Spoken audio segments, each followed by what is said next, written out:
On the news headline, Trump tackles Kamala over work history as campaign heats up. Putin advocates adoption of cryptocurrencies to reduce dependence on US dollar. NECO warns school proprietors against registration of candidates by proxy. IPOB blames infiltrators for two-day sit-at-home order in Southeast. Bobrisky served jail term in prison, says panel. Hello and welcome to Leadership TV. I am Nifisat Abdurrahman.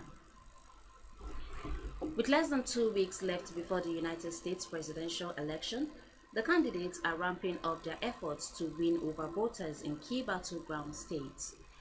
Pennsylvania, with its 19 crucial electoral votes, has emerged as a pivotal state, and Republican candidate Donald Trump is making his presence felt there. On Sunday, Trump made a campaign stop at a McDonald's in Fisterville, Bucks County, following a rally in Lathrop on Saturday.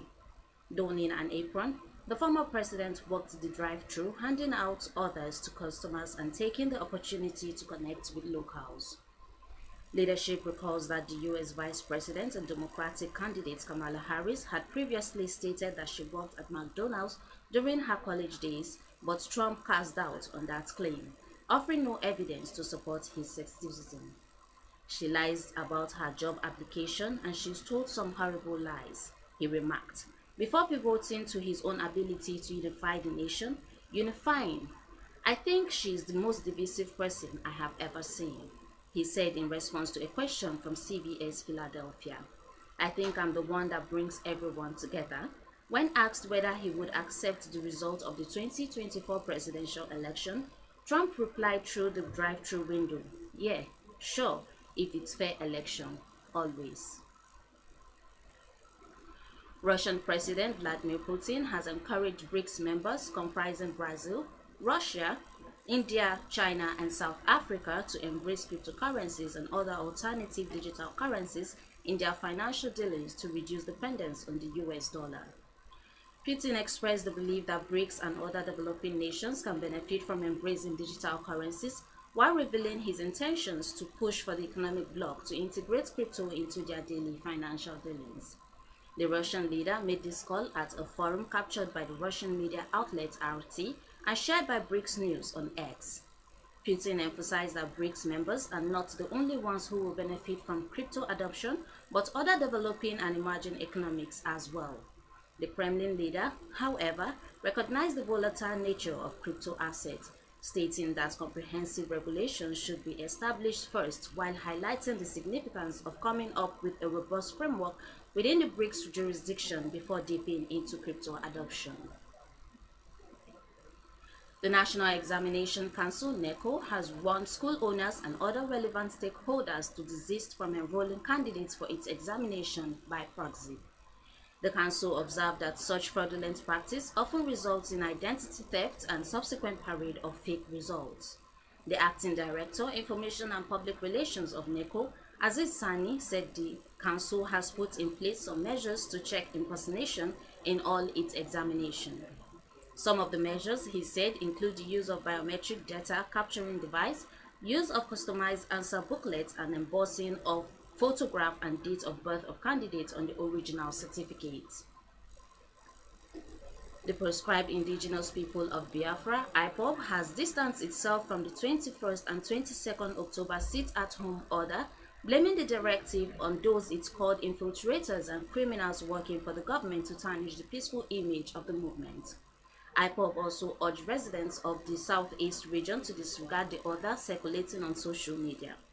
Residents in the Southeast had in the order been warned to stay indoors, while parents and guardians were directed to keep children from school, as businesses were also ordered to be closed and threats against non-compliance.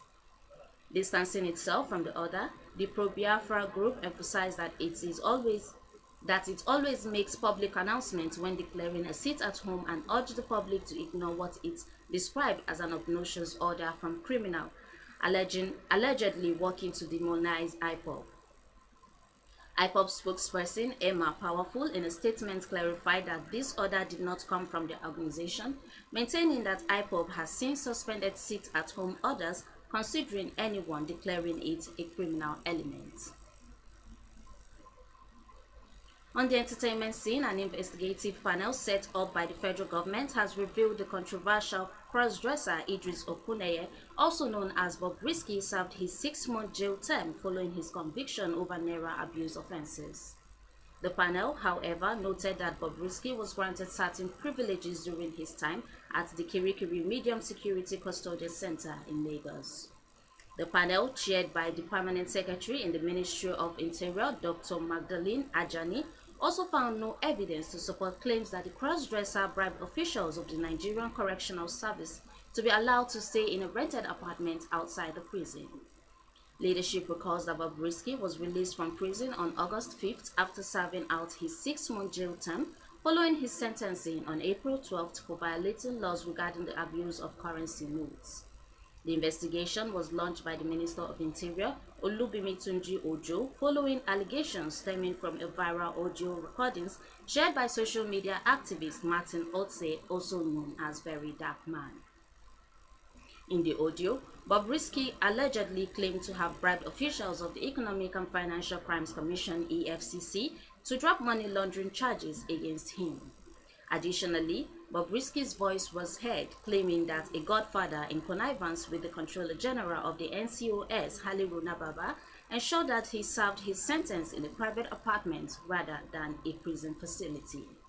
In response to public outcry over allegations, the federal government established an investigative panel on September 30th, chaired by the Permanent Secretary of the Ministry of the Interior. The panel was tasked with probing the alleged corruption and other violations within the Nigerian Correctional Service. Presenting the findings from the first phase of the investigation on Monday, Uju Agomo, the Executive Director and founder of Prisoners Rehabilitation and Welfare Action, PRAWA, confirmed that the panel had found no evidence suggesting that Brics spent his jail term outside of the custodial facility. And that's it on Leadership TV News. For more of our news stories, you can log on to our website on www.leadership.ng. Many thanks for watching. Thank you for watching. For sponsorship and advert placements, please contact 080-3688-6158. Last word, Leadership.